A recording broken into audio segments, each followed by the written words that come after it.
शास्त्र सम्मति नहीं है। सुदामा ने बोले कौन? ब्राह्मणो वित्त ब्रह्म वित्तमः, पर ब्रह्म परमात्मा के सारे ज्ञान को इसने अर्जित कर लिया है। उस धन से धनी है। जैसे मीरा ने बहुत सुंदर एक भजन गाया था कि मेरे पास दुनिया का धन ना हो कोई बात नहीं, लेकिन उसके पास धन क्या है? पायोरी मैंने राम रतन धन पायो। राम नाम का धन हमारे पास है। और तुलसीदास जी ने कहा कि इस धन का, इस मणि का उपयोग कैसे करोगे? अपने जिह्वा के द्वार पर रखो। अगर अंदर का बाहर का प्रकाश आप चाहते हैं, राम नाम मन दीप धर और जी हदे हरि द्वार, तुलसी भीतर बाहर जो चाहस उजियारी। दोनों का प्रकाश अगर चाहिए तो राम नाम की मणि हो, राम नाम को धन समझो। बस यही है ब्रह्म वित्तमः। वित्त माने धन। इनके पास भगवान का धन है, भगवान के भजन का धन है। इसलिए ये कहते हैं कि मैं मांगने नहीं जाऊंगा। तो मित्र का मित्र से स्वाभिमान भी तो होता है। कैसा स्वाभिमान प्रभु? अरे कहां आप रंग और कहां वो राजा? स्वाभिमान किस बात का? बोले स्वाभिमान इस बात का कि हम उसके मित्र हैं। उसने जाने कितने विवाह कर लिए, जाने कितने, लेकिन एक भी विवाह में मुझे लिख करके पत्र नहीं भेजा कि अरे वो सुदामा आओ हमारा विवाह है। काहे का मित्र? वो अपने घर का, हम अपने घर के, क्यों जाओ? दूसरे सकारात्मक विचारधारा पर नकारात्मक विचारधारा प्रबल पड़ गई। उसने कह दिया कि देखो प्रभु, यदि आप मेरी बात स्वीकार करें तो एक बात आपको बताएं। बोले बताओ। मेरे जीवन में जो ये अभाव है वो समझ में नहीं आते, कैसे दूर हो जाएंगे? बेचारी चिंतित हो गई। सुदामा चले गए और अंत में एक दिवस उसके घर में उसकी सखी आ गई। सखी आई, बैठी, पड़ोस में रहती होगी कोई। अब पड़ोस से पड़ोस में मिलने का अलग ही आनंद है। बस घर से निकलो उधर मिल गए। बस आत्मव्यथा, दुनिया की कथा और जो चल रही है समाज में वो प्रथा, आत्मव्यथा, कथा, प्रथा सब सुनाई जाती है। अच्छी है तो ठीक, बुरी है तो ठीक, सुनाई जाने लगी। और महारानी सुशीला ने भी इस पड़ोसन से क्या कहा कि कौन उपाय करऊं प्रियाजू। सखी मेरी समझ में नहीं आता कि मैं पति को कैसे समझाऊं। मेरी पीड़ा वो समझ नहीं रहे हैं। तो क्या हो क्या गया? बोले 3 दिवस भयो मिलो ननजू। 3 दिन हो गए, भोजन ही नहीं मिला। अच्छा, तो तुम उनसे कहती क्यों नहीं? ये दरिद्रता आई कहां से? दरिद्रता जाने अनजाने में प्रभु से मेरी कहीं कोई आत्मव्यथा निकल गई तो समझो तुम वही सत्य होकर के परस जाती है। ध्यान करिए, धोखे से भी भगवान के सामने या किसी के सामने अपनी व्यथा को बहुत करुण रूप से मत कहिए। क्यों? एक कवि ने कहा,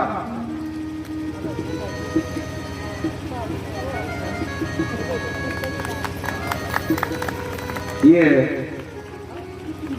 हमारा परम भाग्यवान पौत्र के स्वरूप में प्रांशु तिवारी का पुत्र, इनके पिताजी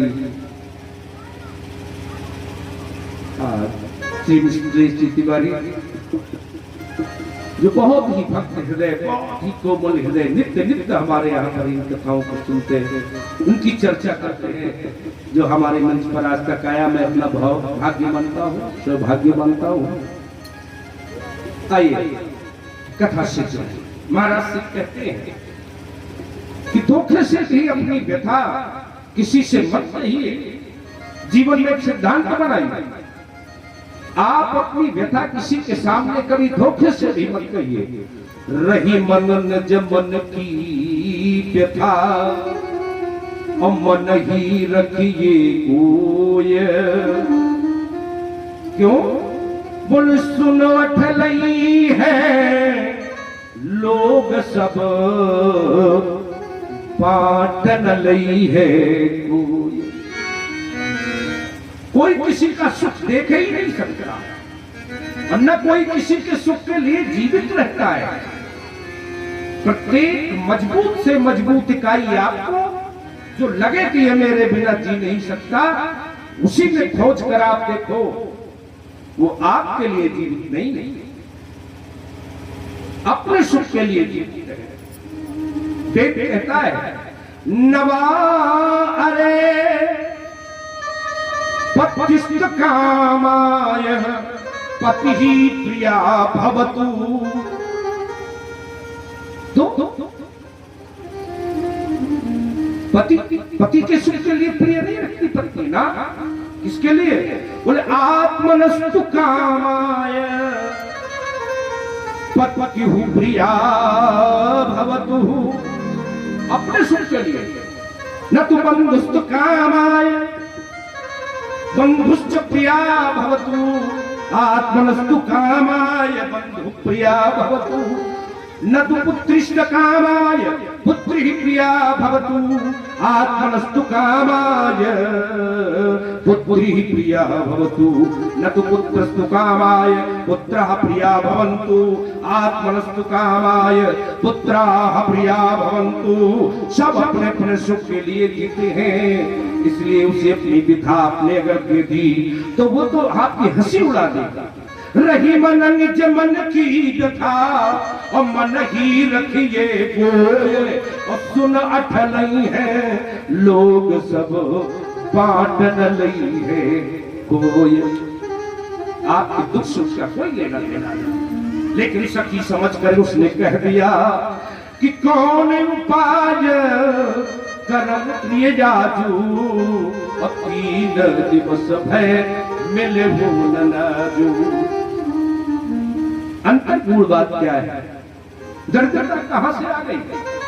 भगवान श्री कृष्णचंद्र जी अपने मित्र से मिलने के लिए आए और उन्होंने भिक्षुक का वेश बना करके इनके दरवाजे आवाज लगाई, भिक्षाम देहि भिक्षाम देहि भिक्षाम देहि पुण्यवती। ओ पुण्यवती भिक्षा दो भिक्षा दो। घबरा गई सुशीला, क्या था? दरवाजे से भिक्षुक कुछ लिए बिना लौट जाए तो गृहस्थी का धर्म ही मिट जाएगा। इसलिए महारानी जी चिंतन करने लगी कि मैं क्या कहूंगी, क्या कहूं। आई दरवाजा खोल दिया, क्या चाहती हुई? भिक्षाम देहि। भिक्षा नहीं मिल सकती, क्यों? क्योंकि मेरे घर में सूतक है। सूतक है? हाँ। सूतक जब लगता है तो किसी को न भिक्षा दी जाती है, न कोई दान लिया जाता है, और मैं इस समय आपको भिक्षा नहीं दे सकती। भगवान ने कहा अच्छा काहे का सूतक है? बोले दरिद्रता कन्या पैदा हुई है, कन्या पैदा हुई। अच्छा, भगवान ने कहा जाओ तुम्हारे घर में दरिद्रता रूपी कन्या ही जन्म ले जावे। इसलिए जो प्रपंच बनावट दुनिया से हटा दो, अपने मन से हटा दो। पता नहीं कब क्या निकल जाए और वो सत्य हो जाए। सत्य हो गया, दरिद्रता आ गई जीवन में, बस।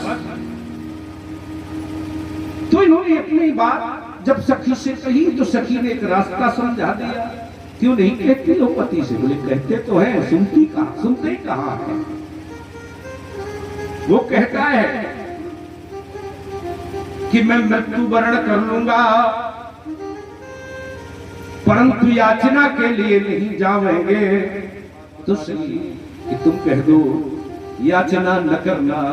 उनका दर्शन अमोघ है। जो भगवान के दरवाजे पर पहुंच जाता है, भगवान का दर्शन जिसे मिल जाता है, बस उसे सब कुछ मिल जाता है। इसलिए उनसे कहो कि जाओ दर्शन कर आओ। तो देवियां ऐसा करती थी, दर्शन बहुत कराती है। चलो मंदिर में दर्शन करो, आशीष मिलता है, संप्रेषणाएं आती है, जीवन में संस्कार आते हैं। ये चतुर महिलाएं कराती है, अपने बच्चों को दर्शन करती, सब दर्शन कराती है। इन्होंने भी कहा दर्शन कराओ। कोटि दरिद्र नसाही और स्वामी जिनके नाम से, और जो जन शरण जाए तिनके अघ किम रही सके। आपकी यज्ञ नहीं रहेंगे, जाओ दर्शन करने के लिए। अब सोचने लगा सुदामा कि ये बात तो ठीक है कि भगवान का दर्शन हो जाए तो सबसे बड़ी बात है, लेकिन भगवान है तो क्या, मित्रता तो बराबर की है। भगवान से मित्रता करके मैं उसे क्यों अपनी बात कहूं? उसने कहा देखो मित्र होना बात अलग है और दर्शन करना बात अलग है। जब मैं उसके दरवाजे जाऊंगा तो मेरी दीन दशा देख करके उसके मित्रगण सब हंसी उड़ावेंगे, कहेंगे आया ये दरिद्री, आया ये दरिद्री, तू उस उपहास को मैं सह नहीं सकूंगा सुशीला। और तो और जब उनकी पत्नियां आकर मुझे देखेंगी और वो ये परिचय कराएगा कि ये मेरा मित्र है, तो सब हंस देंगी। उस उपहास को मैं सह नहीं सकूंगा, इसलिए मैं जा नहीं सकता। सुनो बात ऐसी है सुशीला कि जगत में जो उसका ध्यान करता है वो उसके ध्यान में आता है, यही सबसे बड़ी बात है। सुशीला ने कहा नाथ परमार्थ की बात तो सुहाग कब, और एक आध रोटी देखवे को मिल जाए जो, पेट भरना ही मोही खाए बे को चाहिए, हर चून औषधि को के हजुर जाए जो। परमात्मा तब अच्छा लगता है कब जब पेट भरा हो, और पेट खाली हो तो परमार्थ अच्छा नहीं लगता। और जो लोग आज एकादशी का व्रत करके बैठे हैं और बढ़िया उनको न मिला होगा अल्पाहार, तो ये कहते होंगे बस जल्दी ही निपटे फिर अल्पाहार। ये एकादशी की तो पेट भरना ही मोही खाइबे को चाहिए, हर चून औषधि को के जुड़ जाई जो।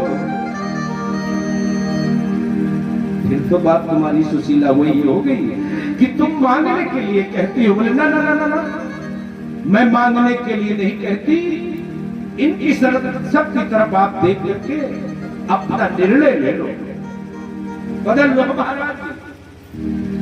तो उन्होंने फिर बताया कि मेरे हृदय में भगवान श्री कृष्णचंद्र के चरण कमल बसते हैं, मैं उस चरण कमल को करके उसका चिंतन करता हूं बस। और उस चिंतन से मैं अपने आप को ये जोड़कर देखता हूं कि अपना काम मैं बना लूंगा। वो परमात्मा है, बना रहे, वो ऐश्वर्यशाली है, बना रहे, लेकिन मुझे जो मिल जाएगा उसी से मैं अपना काम चला लूंगा। कैसे? मोर ही अपद पंकज ने पार हजार ने देख परीक्षा, एक दो बार नहीं, हजारों बार तू ऐसा प्रयास कर ले सुशीला, मैं जाऊंगा नहीं। क्यों? और न को धन चाहिए बावरी, और ब्राह्मण को धन के बल भिक्षा। भीख मांगूंगा तो उनका भीख तो रोज मांगते हो महाराज, कोई ऐसा दिवस नहीं जाता कि आप भीख नहीं मांगते हो। लेकिन भीख मिलती कितनी, कुछ नहीं मिलता। कभी कभी रिक्तास्त आ जाते हो, घर में 4 बच्चे हैं, इनका भोजन कैसे हो सकता है। एक स्त्री के हृदय को टटोल कर देखो, जिसकी संतान भूखी पर लेट जाए, वो स्त्री कैसे चैन पा सकती है। मैं बड़े बड़े अन्न की बात नहीं करती आपसे, किसकी बात करती है? बोले वो दो समाजुर तो भर के, तू चाहती नहीं दधी दूध है मिठोती, और शीत पीत पयूस सिया नहीं, हटी तुम्हें न पेली पठोती। जानती जो न हितू हरिशो, तो काहे को द्वारिका पेल पठोती। और भी ध्यान दे करके देखो, या घर ते न हटो कबहू, पिय टूट तबा और भूख कठौती। ये तो पर्दा है जो काम करता है। जब लोग आते हैं मेरे घर में तो मैं सही किया कैसे दिखाऊं। बच्चों को कितना ही मनाती हूं कि बेटा सबके सामने कुछ मत कहा करो, लेकिन कह देते हैं। क्या जाने वो अबोध मेरे मन की पीड़ा क्या जाने, और अव्यवस्था क्या जाने। इसलिए तुम्हारा धर्म है कि तुम जाओ। सुदामा भी सोचने लगे, कहा सुशीला सा द्वारिका जाऊं, द्वारिका जाऊं आठों याम, यही लगतो रे। तो करी हो और जो नहीं जाऊं बड़ो दुख तो, हर जइए कहा अपनी गति हेरे। अपनी दर्द को दे, क्या विचार करती है। द्वार खड़े छरिया प्रभु के, और जहां भूपति जान न पावत, 5 सुपारी लो देख विचार के, और भेंट को 4 न चावल मोरे। ये वेदना क्या कि बड़े बड़े शूरबा वहां, बड़े बड़े लोकपति, बड़े बड़े राजा देवता वहां प्रवेश नहीं पाते, और मैं भेंट लेकर के क्या जाऊं, क्योंकि भेंट है ही नहीं। और जब इन्होंने ये कहा कि भेंट को 4 चावल मोरे, तो चावल की ही बात क्यों याद आई। सुनिए, जिस समय जनक जी के यहां महाराज जी आचार्य तो कर रहे हैं, शतानंद जीवन करते, तो राम जी की बारात दरवाजे पर आई, द्वार 4 का संस्कार किया, तो तिलक कर दिया, और रूप की माधुरी में इतने डूब गए कि तंदुल लगाना भूल ही गए। नहीं लगा है चावल। भगवान ने उसी समय को लेकर मेरे दरवाजे में ही आओगे, तब तक तुम्हें ये दरिद्रता समाप्त नहीं करने देंगे। तुम्हें दुख ही दुख मिलेगा, ऐसा उसने मन में संकल्प लिया। और वही इस जन्म में आकर के इन्हें याद आई कि फेंटी को चार न चावल, वही चावल याद आ गया। तो कहने लगी सुशीला कि अरे ये व्यवस्था तो मैं कर सकती हूँ। कहा? ये मैं जाकर के कहीं ना कहीं से ला करके तुम्हें दे दूंगी। पड़ोसी के घर गई बहन, हाँ मेरे पति द्वारिका जाने के लिए तैयार तैयार, हाँ तो फिर भेजो। बोले नहीं नहीं, उन्होंने एक बात कही है। वो क्या? बोले उन्हें कुछ भेंट चाहिए, अगर आपके घर में चावल हो तो कुछ दे दो। बोले ठीक है मैं दे देती हूँ। उसने चावल दिए, लेकिन उसने कहा चावल खूब ले जाओ। बोले नहीं नहीं, थोड़े ही ले चावल। और चावल ले जा करके घर में बांधने की व्यवस्था करने लगी। धोती फटी और गुथी शो एक किनारी फार के लाई और भीग गए उन आंसू चावल, गांठ सुशीला लगाए न पाई। क्या भेंट भेजूं इन चावलों को बांधने के लिए? बस रही अश्रु निकल पड़े और उन अश्रु से चावल भीगे चावल को ले जा करके सुदामा जी को दे दिए। सुदामा जी लेकर के चले। सुदामा जी के मन में भेद नहीं है कि पुतली कैसी है, क्या है इसमें।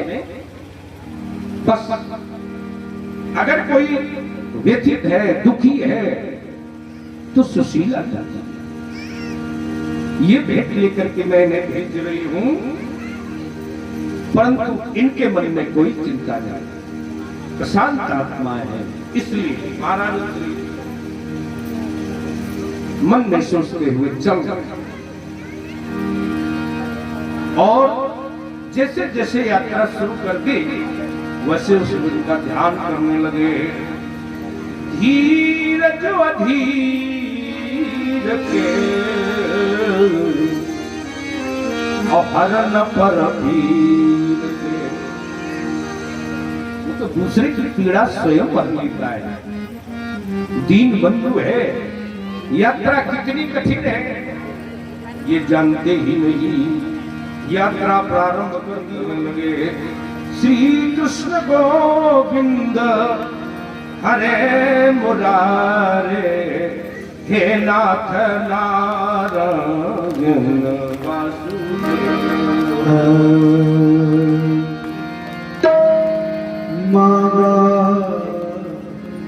एक बार मैं